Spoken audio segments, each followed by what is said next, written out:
అయితే ఒమిట్ చేయి, ఆ ప్రస్తావన చేయక అంతే.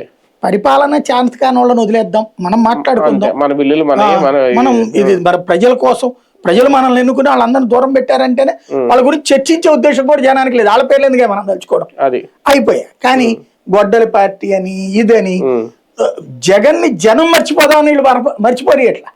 ఇప్పుడు వాళ్ళు 11 సీట్లు ఇచ్చి జగన్ మర్చిపోదాం అనుకున్నారు, మర్చిపోయేందుకు తగిన ఓట్లు వేశారు.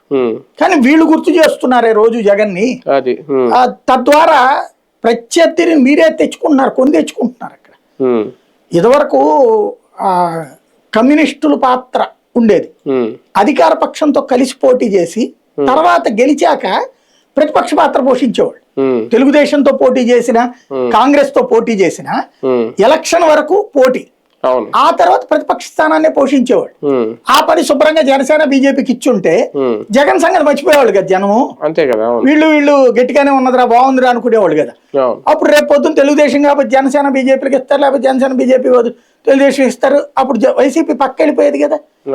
అట్లాగే ఎందుకు చేసుకోలేకపోయారు అంటే వ్యూహం లోపించింది అక్కడ, లేదా వాళ్ళ వ్యూహమే కరెక్ట్ అనుకుంటున్నారు.